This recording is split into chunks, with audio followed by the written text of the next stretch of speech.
बाद उन्होंने मेरे ही जैकेट से मुझे मेरे पीछे हाथ बांधे और एक लेडी कांस्टेबल के स्कार्फ से मेरे पैर बांध के मुझे रूम में डाल दिया। मैं थोड़ी देर में मेल ऑफिसर आके मेरा ब्लाउज उतार के मेरे ब्रेस्ट पे किक मारना शुरू किया। 6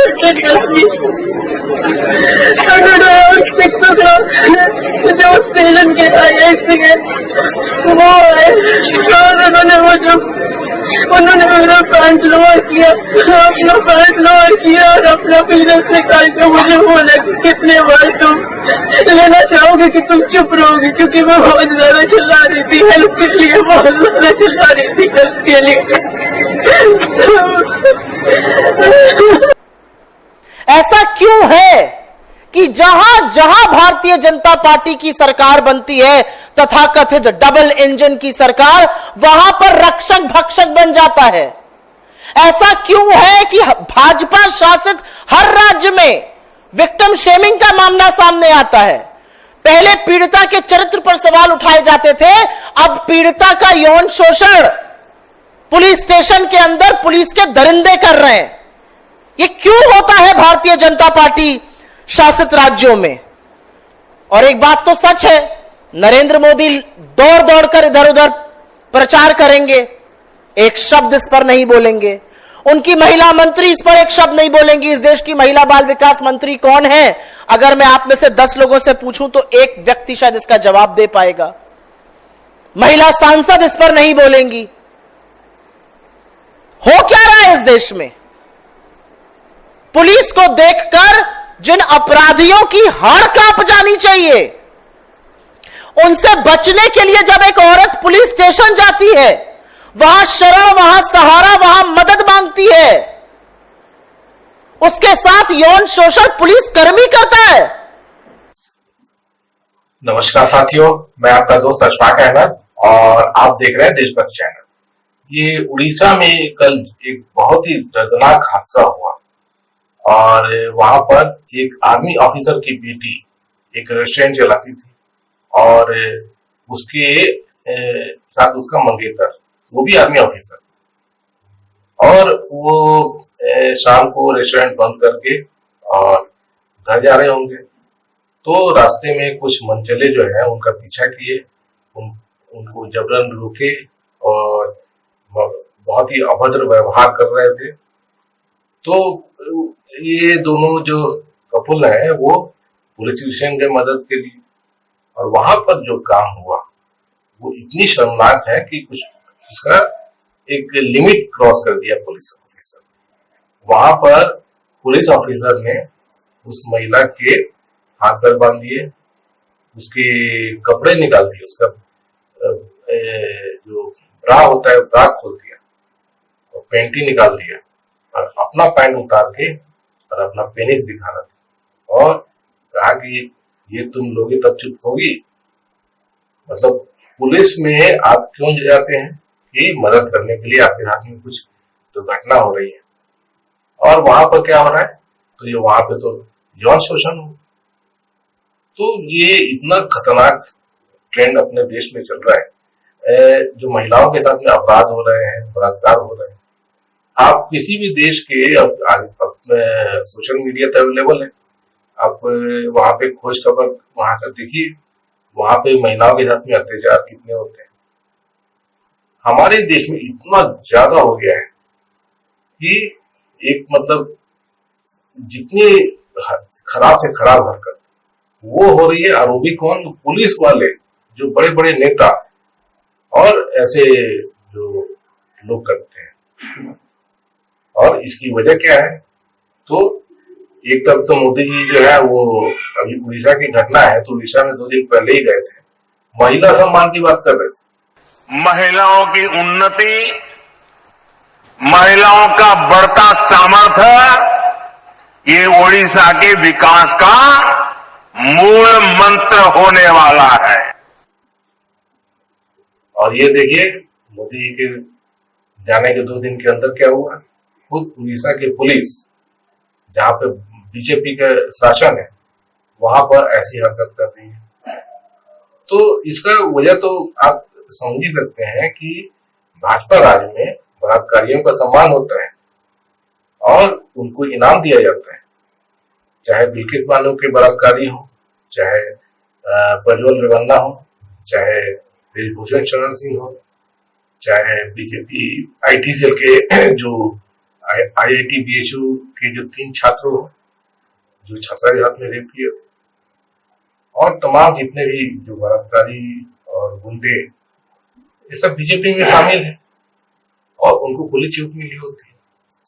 उसी तरीके से जो मॉब लिंचिंग का मामला जो आना चालू हुआ, मतलब मोदी जी के आने के बाद, तो हरियाणा में एक मोनू मानेक सर है, वो बीजेपी के खास आदमी है, तो वहां पर मुसलमानों को लिंचिंग करके मार दिया जाता है।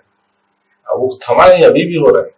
अभी मतलब करीब 1 महीना पहले ही हुआ फिर से, और बल्कि एक लड़का था उसको भी मार दिए मुसलमान समझ के, मालूम चला कि वो तो ब्राह्मण था, आर्यन मिश्रा।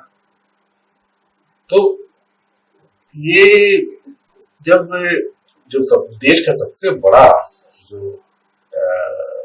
मतलब जो शासन होता है, जो उसका रूल होता है, जिसके हाथ में कमांड होती है पूरी, वही जब प्रश्रय देता है, प्रज्वल रेवन्ना के लिए टिकट मांग लेता है, उसका रैली करता है, उसके लिए वोट मांगता है, जो ब्रिजभूषण शरण सिंह को साथ में रखता है, जबकि उसको जेल में होना चाहिए था। और उसी तरीके से जो बिल्किस बानो के रेपिस्ट लोग को छोड़ दिया जाता है जेल से। राम रहीम भी वैसे जेल से बाहर घूमता रहता है। अभी पिछली बार कभी खबर आई, पिछले महीने आसाराम बापू को भी छोड़ दिया गया था। तो ये तो मतलब कि आप ऊपर से ही आप ये मतलब बता रहे हैं कि जो आप कुछ भी अपराध करो, बलात्कार करो, तो बीजेपी में उसका सम्मान होता है, उसको प्रमोट किया जाता है, उसको इनाम दिया जाता है ना। और इसीलिए बिना डरे लोग ऐसा काम करते हैं। पुलिस वाला जो है वही सोच के किया ये तो, है ना। तो ये पूरा जो देश का माहौल है कौन खराब कर रहा है, किस वजह से ऐसा हो रहा है। अब ये इतना ज्यादा बढ़ गया है कि रोज न रोज कुछ इतना भयंकर घटना देश में कहीं ना कहीं होती है ना। तो ये आप समझ जाइए कि देश कैसे चल रहा है, देश किसके हाथ में सुरक्षित हो सकता है, किसके हाथ में देश असुरक्षित है। और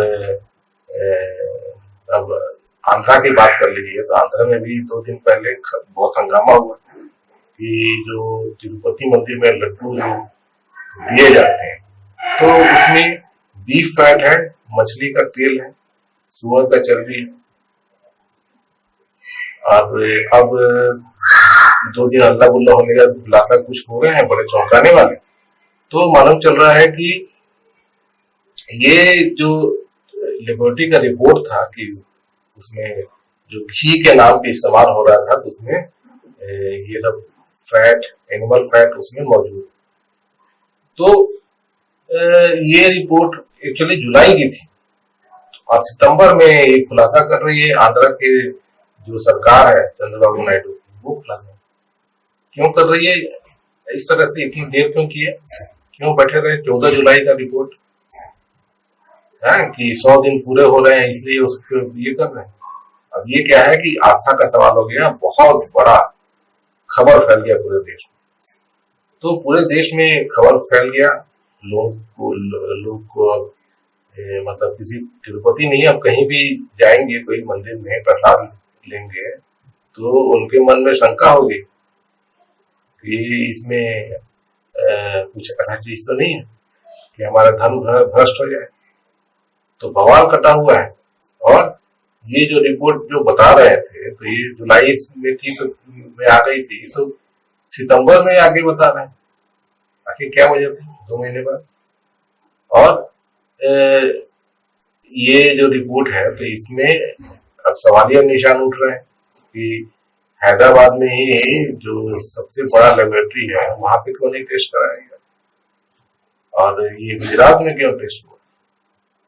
और ये जो जिस तरीके से माहौल बनाने की कोशिश हो रही है, तो ये क्यों कोशिश हो रही है? किसी मतलब कि आंध्रा ही नहीं, एक्चुअली ये तो पूरे देश में उठा, इसका फिर मतलब भुलाया जाएगा। तो इसमें सवालिया निशान उठते हैं और इसका जांच होना चाहिए पूरा, तब जाके मतलब हकीकत क्या है। क्योंकि ये जो रिपोर्ट आई है वो गुजरात के लेबोरेटरी से किया गया, क्यों किया गया, और इसको सही तरीके से ये होना चाहिए। जगन मोहन रेड्डी जो है 2 दिन चुप रहे, फिर कल बोले कि ये सब जो है साजिश है और इसका पूरा जांच करो तो मान चल जाएगा। वो तो खुद बोल रहे हैं कि जांच कराओ। तो ये किस तरह की राजनीति चल रही है, जिसमें मतलब ऐसे ऐसे चीजें हो रही हैं कि मतलब उसका कोई मतलब लिमिट ही नहीं है। हर दर्जे की गंदी राजनीति और हर जगह घुसी। कौन करता है ये सब चीज? इससे किसको फायदा हो रहा है? क्यों इस तरह से इसमें एंगल घुसाते हैं?